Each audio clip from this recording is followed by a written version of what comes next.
Hello, very good morning बच्चों। कैसे हो आप लोग? आप सभी का एक बार फिर से बहुत बहुत स्वागत है एंगस्ट्रम क्लासेस में। और मैं आप सभी की बहुत बहुत स्वागत करता हूं बच्चों। एंगस्ट्रम टीम, एंगस्ट्रम क्लासेस, आप सभी का बहुत बहुत स्वागत है और आप सभी का बहुत बहुत अभिनंदन करता है बच्चों। तो आज का क्लास हमारे लिए बहुत इंपॉर्टेंट क्लास होने वाला है बच्चों। ये आपके क्लासेस लेक्चर 3 है ना, जहाँ पे आप हम लोग इस जर्नी में कवर कर रहे थे बच्चों natural resources and their use. ये बच्चों आपके क्लास 10th के लिए, सॉरी क्लास 8 के बच्चों के लिए है। और क्लास 8 के बच्चों जिसमें आप लोग देख रहे हो चैप्टर 1, चैप्टर का नाम है natural resources and their use. ठीक है बच्चों, हम लोग, अगर आप लोग को पता नहीं होगा तो अब मैं बता देता हूँ।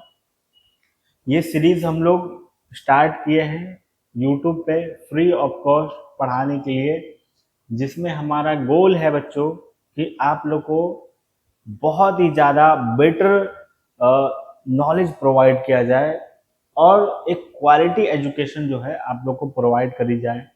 क्योंकि आज मार्केट में बहुत ऐसी चीज़ें हैं जो बच्चों बहुत ही ज़्यादा, आप लोग कह सकते हो कि बहुत ही ज़्यादा तकलीफ पहुंचाती है। चाहे वो पेरेंट्स के रूप में हो, आप चाहे आप स्टूडेंट के रूप में हो, चाहे हम टीचर्स भी हैं जो इस चीज़ को फील करते हैं कि मार्केट आज टोटली है वो प्रॉपर तरीके से पैसे पे ही, और हर एक चीज़ पैसे के लिए ही बन चुका है ना। तो किसी भी तरीके से पैसे से कोई कॉम्प्रोमाइज़ नहीं हो रहा है। और उसी दौर में बच्चों हम सभी ने ये प्रतिज्ञा ली है कि आप लोग के लिए एक फ्री ऑफ कॉस्ट जो है हम लोग एक इनिशिएटिव को स्टार्ट करेंगे, जिसमें आप लोग क्वालिटी एजुकेशन प्रोवाइड कराई जाएगी। हमारे साइंस के सर, हमारे मैथ्स के सर, तो ये सभी सर ने मिलके एक इनिशिएटिव स्टार्ट किया है। एंगस्ट्रम क्लासेस की टीम जो है उन्होंने स्टार्ट किया कि भाई साहब बच्चों को फ्री पढ़ाते हैं और यूट्यूब पे आके उनको एक क्वालिटी एजुकेशन प्रोवाइड करते हैं, कराते हैं। तो ये हमारा इनिशिएटिव है बच्चों। हम लोग एनसीईआरटी को कवर कर रहे हैं, क्लास 7, 8, 9, 10 इन सभी के लिए क्लासेस लगातार चल रही है। आप हमारे चैनल पे जाके प्लेलिस्ट को फॉलो कर सकते हो, प्रॉपर सीक्वेंस वाइज में चीज़ें आपको मिल जाएंगी, है ना बच्चों। तो इस तरीके से चीज़ों को आप लोग फॉलो करोगे और अपने फ्रेंड सर्कल में, अपने फैमिलीज के कजन्स के बीच आप लोग चीज़ों को शेयर कर सकते हो, ताकि हमें भी थोड़ी सी एक मोटिवेशन मिल सके। अगर आपको कोई दिक्कत परेशानी हो तो आप लोग हमारे पास मेल कर सकते हो, हमारे कांटेक्ट नंबर पे आप हमें बता सकते हो, कमेंट कर सकते हो, है ना, लाइक कर सकते हो, शेयर कर सकते हो वीडियोस वगैरह को, जिससे हमें थोड़ी सी मोटिवेशन मिलेगी बच्चों, ताकि हम लोग इस इनिशिएटिव को जारी रख पाए, है ना। क्योंकि बहुत सारे इस इनिशिएटिव में अड़चने आएंगी। चूंकि आप लोग जान रहे हो कोई भी चीज़ आज के टाइम में फ्री नहीं है बच्चों, लेकिन हम लोग अपने रिसोर्सेज को यूज करके आप लोग के पास जो है फ्री एजुकेशन पहुंचाने का काम कर रहे हैं। हमारा एक अल्टीमेटली आप लोग गोल बोल सकते हो कि हम लोग कह सकते हो कि भाई साहब बच्चों को पढ़ाना है एट लास्टली। लेकिन आप लोग को लगता होगा कि सर आप तो मतलब चैनल पे अभी अभी आए हैं, तो आप लोग अपना चैनल ग्रो करना चाहते हैं या फिर कुछ भी करना चाहते हैं, ऑनलाइन से कोई मतलब नहीं है बच्चों। तो वो हमारे पास और भी आइडियाज है चैनल ग्रो करने के, ठीक है। लेकिन हम लोगों ने ये इनिशिएटिव लिया है कि भाई साहब कहीं आप ढूंढ लो बेटर तरीके से कोई यूट्यूब पे पूरे लेक्चर को जो प्रॉपर क्लास में पढ़ाया जाता है बच्चों, वो कहीं है ही नहीं। और वो क्लास वाला फील, आप लोग क्लास में जाके पढ़ने के लिए काफ़ी कोचिंग की फीस बहुत ही ज़्यादा हाई है ना। अगर आप लोग, आपको उनका ऑनलाइन कोर्स भी परचेस करना है तो उसके लिए भी क्या काफ़ी ज़्यादा पैसे देने पड़ेंगे। तो क्यों ना हम लोग आपके लिए एक इनिशिएटिव लेके आते हैं जिसमें आप लोगों को क्वालिटी एजुकेशन प्रोवाइड कराई जाएगी। तो ये हमारे तरफ से अपना एक मेहनत है, एक मोरल रिस्पॉन्सिबिलिटी के रूप में आपके समक्ष, आपके सामने हम लोग आए हैं, है ना बच्चों। ये सेकंड चीज़ है कि भाई साहब जो है उसके बदले में हमें थोड़ा ऑनलाइन जो है आप सबका हमारे पास प्यार आ जाएगा। लेकिन वो तो बाई बाई फॉरगेटिंग चीज़ है ना बच्चों, बाई प्रोडक्ट है उसका। लेकिन हमारा बच्चों, दिल से मैं कह रहा हूँ, हमारा ये पहला प्रयास यही है, पहली प्रायोरिटी यही है कि आपके सामने क्वालिटी एजुकेशन प्रोवाइड कराई जाए बच्चों। तो आज बात बहुत हो गई बच्चों, लेकिन कोई बात नहीं, आप लोग अपना प्यार सपोर्ट बनाइए जिससे हमें थोड़ी सी मोटिवेशन मिलती रहे। तो इस क्लास को हम लोग फर्दर मूव करते हैं और चीज़ों को समझते हैं कि हमने क्या क्या कवर किया है बच्चों। तो जैसा कि हमने नेचर को बताया, आप सभी को नेचर जो है, नेचर क्या है, नेचर आप लोग समझ गए होंगे। नेचर के बाद रिसोर्सेज क्या था वो मैंने आप सबके सामने बताया। फिर उससे बना, इन दोनों को अगर जोड़ देंगे तो क्या बनेगा, नेचर प्लस रिसोर्सेज क्या बन जाएगा, नेचुरल रिसोर्सेज बन जाएगा। तो इन सभी के बारे में बात की, इसके बारे में मैंने बताया आपको। उसके बाद नेचुरल रिसोर्सेज के 3 कंडीशन को देखें। कंडीशन में क्या क्या था, रिकॉल कीजिए आप लोग। इसेंशियल फॉर लाइफ, है ना, दूसरा कंडीशन था आपका। फिर मटेरियल, इसेंशियल फॉर मटेरियल। फिर तीसरा कंडीशन था एनर्जी,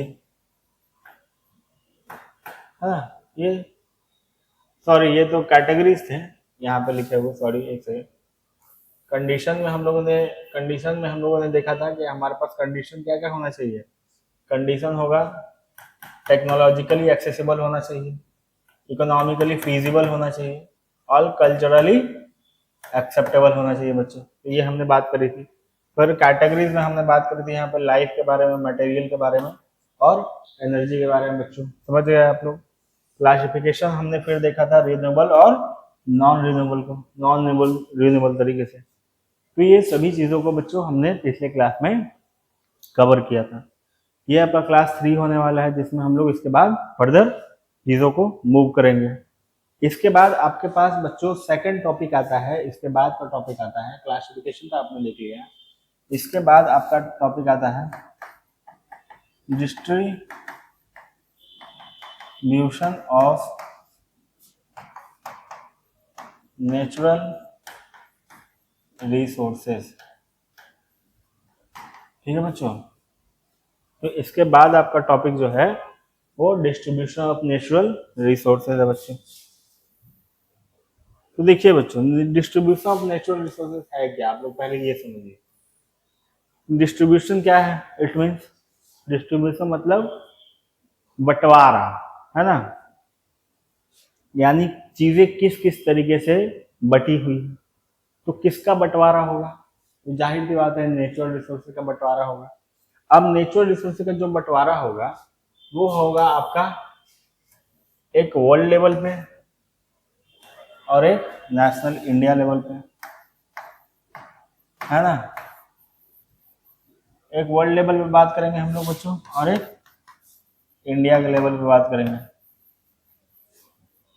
समझ गए बच्चों। तो ये हम लोग वर्ल्ड पे देखेंगे। तो वर्ल्ड में हम लोग जैसे बात करेंगे, आप लोग को मैंने पिछले एग्जाम में बताया था, अगर मैं आपको एग्जाम्पल से समझाऊं बच्चों तो आप लोग याद कीजिए। जैसे अगर हम लोग बोलेंगे कि बताओ पूरे वर्ल्ड में जो है रिसोर्स के अंदर कौन सा ऐसा रिसोर्सेस है जो पूरे मिडिल ईस्ट एरिया के पास है, मिडिल ईस्ट वाले रीजन में सबसे ज्यादा है। तो आप लोग को फटाक से याद आएगा नाम बच्चों कि पेट्रोलियम से रिलेटेड, फॉसिल फ्यूल से रिलेटेड, एनर्जी से रिलेटेड, वहाँ पे चीज़ें पूरे वर्ल्ड में सबसे ज़्यादा उन्हीं रीजन के पास है। जैसे पेट्रोलियम, नेचुरल गैस, है ना, क्रूड ऑयल। तो ये सब फॉसिल से रिलेटेड जितने भी एनर्जी के सोर्सेस हैं, तो ये Saudi Arabia, Qatar, Kuwait, Iraq, Iran, इन सभी के पास क्या है, काफ़ी ज़्यादा मात्रा में क्रूड ऑयल है, कच्चा तेल है, नेचुरल गैस है, पेट्रोलियम है ना। और इससे बहुत सारी एनर्जी से रिलेटेड प्रोडक्ट बनाई जाती है, बहुत सारी जो है सेक्टर में चीज़ें यूज़ करी जाती है। जैसे आप लोग क्रूड ऑयल से आप लोग रिफाइन करोगे तो पेट्रोलियम बनाओगे, फिर पेट्रोलियम से ज़्यादा और ज़्यादा रिफाइन करोगे तो पेट्रोलियम का जो है उसमें भी बहुत सारा लेयर होता है, डीजल, केरोसिन, पेट्रोलियम, इस तरीके से फिल्टर आउट करके जो ज़्यादा, जितना ज़्यादा रिफाइन है उतना ज़्यादा बेचा जाता है। फिर आप लोग डीजल के बाद आप लोग अगर उससे भी कम रिफाइन है तो उसके बाद आप लोग देखोगे कि जो हमारा अलकतरा आप लोग रोड पे देखते हो, जो रोड बनाने में काम आता है, जो ब्लैक ब्लैक होता है ना, तो वो भी आपका पेट्रोलियम का ही बाई प्रोडक्ट है। समझ गए बात को, जिसको टार बोलते हो आप लोग, टार, जिसमें छत पे भी कभी कभी यूज किया जाता है उसको, है ना। तो ये क्या है, ये पेट्रोलियम का ही बाई प्रोडक्ट है। फिर उससे भी और आप लोग अगर उससे पहले अगर आप लोग आओगे देखोगे तो उससे पहले बनता है मोबिल, बनता है जो गाड़ी में इंजन ऑयल हम लोग यूज करते हैं, इंजन ऑयल जो आप लोग जानते हो, डीजल के बाद अगर देखेंगे तो। फिर उसके बाद आप लोग आओगे तो अलकतरा जो हम लोग देखते हैं रोड बनाने में काम आता है वो बनता है। फिर उसके बाद आप लोग और फिल्टर आउट करोगे तो उसी से आप लोग एक नाम सुने होंगे क्या, पेट्रोलियम जेली का। बताओ क्या नाम है इसका, पेट्रोलियम जेली, सॉरी जेली। ये क्या नाम है बताओ, आप लोग सुना होगा सबने आपने, वैसलीन का नाम है ना। ये भी क्या है, किससे बन रहा है, पेट्रोलियम जेली से ही बन रहा है। और इसी का जो है आप लोग देखोगे कि बाय प्रोडक्ट के रूप में क्या बनता है, ग्रीस। आप लोग देखो गाड़ी के बड़े बड़े बैरिंग में, चक्के में, बॉल बैरिंग में ग्रीस जो है लगाया जाता है कि फ्रिक्शन काफ़ी ज़्यादा कम हो, ग्रीस का यूज किया जाता है। तो अगर हम लोग फिल्टर आउट की तरीके से बात करेंगे तो बच्चों इसको आप लोग ऐसे समझ सकते हैं, जैसे सबसे अगर हम लोग नीचे से ऊपर जाए तो नीचे से आप लोग ऊपर जाओगे तो ग्रीस, है ना, उसके बाद पेट्रोलियम जेली, जेली जिससे हम लोग चिकनाहट के रूप में ओंठ पे भी लगाते हैं तो ओंठ पे चिकनाहट आएगा, है ना, ओंठ उससे फटेगा नहीं। फिर उसके बाद ऊपर आप लोग आओ तो क्या बनता है बताओ, अलकतरा। अलकतरा का क्या इंग्लिश नाम होता है हमको नहीं पता, आप लोग बताइए कमेंट करके, जिसको टार भी कभी कभी आप लोग बोलते हैं। फिर उसके बाद अगर आप आओगे उसके उससे ऊपर आओ तो मोबिल, है ना, मोबिल, या फिर आप लोग कह सकते हैं इंजन ऑयल। फिर उसके बाद अगर ऊपर आओगे आप लोग तो केरोसिन। फिर उसके ऊपर आओ तो डीजल। फिर उसके ऊपर आओ तो पेट्रोल, है ना। ये हमारा क्लीनेस्ट के तौर पे,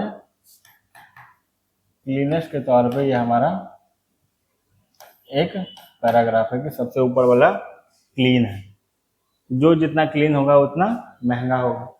तो ये सब क्या है, ये सभी आपके रिसोर्सेज जिसमें क्रूड ऑयल का ही पार्ट है। अब हम लोग बात कर रहे थे बच्चों किस चीज के बारे में, ये डिस्ट्रीब्यूशन के बारे में वर्ल्ड लेवल पे और इंडिया लेवल पे बच्चों। तो वर्ल्ड और इंडिया लेवल पे आप लोग समझिए कैसे हम लोग डिफाइन करेंगे। मैंने बताया अभी अभी कि मिडिल ईस्ट वाले रीजन में जो है क्रूड ऑयल का सबसे ज्यादा भंडार पूरे वर्ल्ड में आपको पाया जाएगा। और आप लोग उसके बाद अगर किसी एक कंट्री की बात करोगे तो वेनेजुएला के बाद काफी ज्यादा जो है क्रूड ऑयल है, लेकिन वो टेक्नोलॉजिकली एक्सेसिबल नहीं है। क्यों नहीं है, क्योंकि वेनेजुएला उस चीज को बना ही नहीं पाया, उस फिल्टर मशीन को उस उतने वाइड लेवल पर डेवलप नहीं कर पाया कि खुद से उसको एक्सट्रैक्ट करे। क्योंकि वेनेजुएला का जो तेल है बच्चों वो थोड़ा अलग प्रकार का है, अलग टाइप का है दूसरे क्रूड ऑयल के मामले में। तो उसको प्रोसेस करने के लिए, उसको फिल्टर आउट करने के लिए काफ़ी हेवी मशीनरी की यूज़ होती है, जो मशीन यूएसए के पास है। और यूएसए चाहता है कि वेनेजुएला पे कब्जा करके हम उसका जो है तेल निकाल लें और वेनेजुएला निकाल ना पाए। तो वेनेजुएला बहुत कम मात्रा में अपने तेल का जो है यूज़ कर पाता है और दूसरे देश को इम्पोर्ट कर पाता है। इसी वजह से काफ़ी वो मतलब दूसरे कंट्री के अकॉर्डिंग वो कम अ, अमीर देश भी है।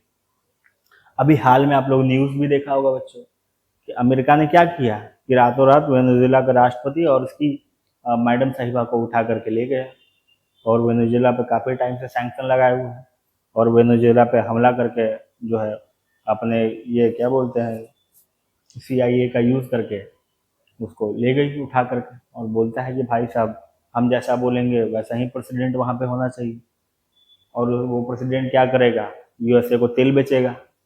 USA वेनेजुएला में जो है तेल के जितने भी कंपनी है जितने भी ठेके हैं उन सबको उन सब का जो कॉन्ट्रैक्ट है वो USA कंपनी को मिलना चाहिए।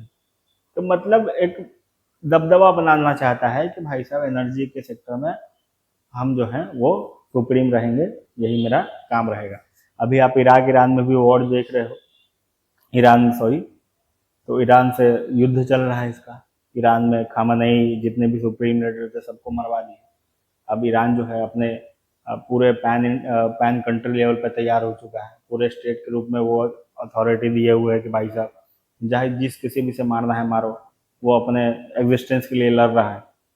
एक बहाना है कि भाई साहब न्यूक्लियर प्रोग्राम है तो जनता काफ़ी आक्रोशित है वगैरह वगैरह। बहाना सबसे बड़ा मेन रीज़न यही है कि भाई साहब ट्रम्प साहब को चाहिए वहाँ पे तेल का जो एक्सेस, स्ट्रेट ऑफ हॉर्मुज का एक्सेस, वो तो अभी बंद किया, पहले तो खुला हुआ था, है ना, कि तेल जो है वो सारा तेल का सिनेरियो मेरे पास होना चाहिए, मेरी कंपनी को ठेका दो, हम जैसा बोलेंगे वैसा करो।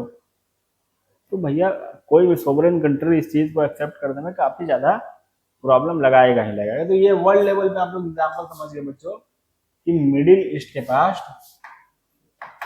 काफ़ी ज़्यादा जो है एनर्जी है ना। एनर्जी में कैसा एनर्जी, पेट्रोलियम एनर्जी या फिर क्रूड ऑयल भी आप लोग बोल सकते हैं। और अब आप इंडिया लेवल पे अगर हम लोग बात करें तो इंडिया में बताओ कौन सा जो स्टेट है सबसे ज़्यादा रिसोर्स रिच स्टेट है मिनरल्स के मामले में या फिर एनर्जी के मामले में, बताओ।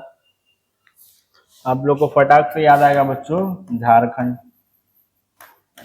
है ना। तो झारखंड हमारा क्या है, ये कोयले का सबसे बड़ा उत्पादक करता देश है बच्चों, है ना। तो झारखंड एनर्जी के मामले में जो है टॉप लेवल पे है। झारखंड का धनबाद, झरिया, है ना, ये सब क्या है, काफ़ी ज़्यादा कोयले का प्रोडक्शन होता है यहाँ। तो ये जो एग्जांपल मैंने बताया कि वर्ल्ड लेवल पे आपने एक स्टेट एक कंट्री को देखा जो रिसोर्सेज को प्रोडक्शन कर रहा है, रिसोर्सेज का प्रोडक्शन कर रहा है, और इंडिया में इस तरीके से आपने चीज़ों को देखा। तो यही मैं अब आगे आप लोग को बताने वाला हूँ बच्चों। अब देखिए आप लोग, चलिए कॉपी निकालिए और इसको लिखना स्टार्ट कीजिए।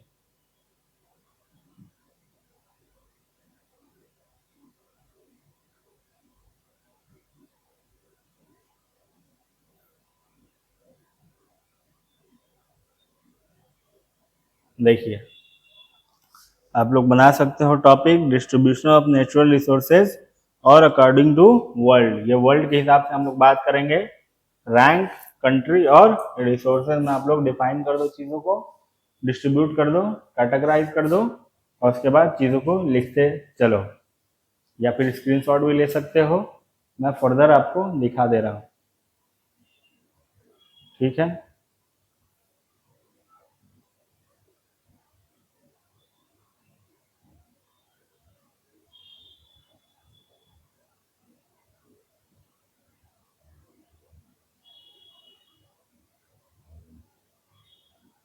देख लो बच्चों, आप लोग स्क्रीनशॉट भी ले सकते हो।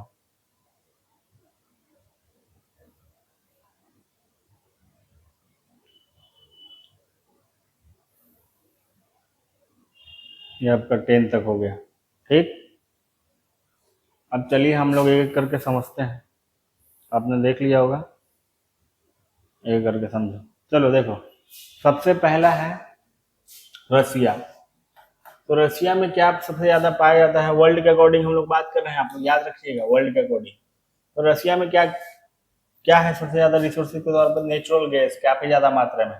हम लोग अभी हाल में आपने सुना भी होगा कि इंडिया जो है वो रसिया से ही क्रूड ऑयल ले रहा था, काफ़ी सस्ता पड़ रहा था, लेकिन अब इंडिया के जो हमारे माननीय प्रधान श्री नरेंद्र दामोदर दास मोदी जी जो है, वो अब अमेरिका के बात पे कि भाई तुम चलो तेल नहीं कर देगा रसिया से, मेरे से तेल खरीदेगा, रसिया से नहीं कर देगा, तो ठीक ठीक ठीक सर ठीक। तो अब रसिया से तेल ना खरीद करके हम लोग अमेरिका से तेल खरीद रहे हैं। चलिए देखिए, तो नेचुरल गैस हो गया, ऑयल हो गया, ऑयल हो गया, गोल्ड हो गया, रेयर अर्थ एलिमेंट हो गया, तो ये सभी रिसोर्सेज जो है आपके रशिया के पास काफी ज्यादा मात्रा में पाए जाते हैं। यूएसए की बात हम लोग करें तो यूएसए जो है कोयला, नेचुरल गैस और कॉपर का सबसे बड़ा प्रोडक्शन करता देश है। सऊदी अरबिया की बात करें तो मैंने बताया petroleum, natural gas, gold, copper ये सभी पाया जाता है। अब देखो, एक से दूसरे कंट्री में बहुत सारे रिसोर्सेज जो हैं ऐसे आपको मैच करेंगे, है ना, तो बहुत सारे रिसोर्सेज दिखेंगे। ठीक है, एक सेकंड बच्चों, ये आपको समझना होगा और ऐसे लिखते जाना होगा। कनाडा में हम लोग बात करें तो oil sand, uranium, potash, natural gas ये सभी पाए जाते हैं। ईरान की जब हम लोग बात करेंगे तो ईरान में मैंने बताया कि वॉर चल रहा है, तो पेट्रोलियम, नेचुरल गैस, आयरन और कॉपर ये सभी पाए जाते हैं बच्चों। चाइना की बात करेंगे हम लोग तो चाइना में कोल, आपका rare earth element, metal, hydro power ये सभी काफी ज्यादा मात्रा में है। ब्राजील की अगर हम लोग बात करेंगे तो आयरन और गोल्ड, यूरेनियम, लिथियम, गैस ये सभी पाए जाते हैं। ऑस्ट्रेलिया की बात करेंगे तो गोल्ड और यूरेनियम और ये आपका लिथियम, है ना, ये सभी आपके देख रहे होंगे। इराक की बात करें तो पेट्रोलियम, गोल्ड, बॉक्साइट और नेचुरल गैस। वेनेजुएला की बात करेंगे तो petroleum, gas, natural gas, gold और बॉक्साइट ये सभी पाए जाते हैं बच्चों। तो आई होप कि आप लोग इतना कुछ समझ गए बच्चों। ठीक है, तो बच्चों देखिए, आज हम लोग जाने कि हम लोग बैकग्राउंड में क्या क्या पढ़ रहे थे, पिछले क्लास में हम लोगों ने क्या क्या देखा था, क्या क्या समझा था। उसके बाद हम लोग आज का टॉपिक मेनली हमारा था कि distribution of natural resources. Distribution of natural resources दो तरीके से बटेगा, एक वर्ल्ड लेवल पे, एक इंडिया लेवल पे। वर्ल्ड लेवल पे आज हमने चीज़ों को देख लिया है, बात कर ली है, हमने कॉन्टेक्स्ट भी बताया आपको, इराक में कैसा है, वेनेजुएला का क्या सीन है, करंट सिनेरियो से भी हमने रिलेट कराया, आपको एक अंडरस्टैंडिंग दी करंट वर्ल्ड ऑर्डर को समझने के लिए, कैसे रिसोर्सेज के मामले में ये आपका सीन चल रहा है। और उसके बाद हम लोगों ने वर्ल्ड लेवल पे जितने भी रिसोर्सेज के सेक्टर हैं उन सभी को देखा है बच्चों। तो चूंकि आज हमारे पास समय की थोड़ी कमी है, तो इस वजह से आज के क्लास को हम लोग यहीं पे समाप्त करते हैं। मिलते हैं लेक्चर 4 नेक्स्ट क्लास में बच्चों। तब तक के लिए बहुत बहुत धन्यवाद। और बच्चों प्लीज़ अपना सपोर्ट और जो है हमारे टीम को सपोर्ट करने में आप लोग बहुत ही ज़्यादा मदद कीजिए, जिससे हमें छोटी सी मोटिवेशन मिलेगी बच्चों, जिससे हम लोग आप सबके लिए फ्यूचर में बहुत अच्छा काम कर सकते हैं बच्चों। तो आज के लिए बहुत बहुत धन्यवाद। मिलते हैं नेक्स्ट क्लास में बच्चों। Thank you so much.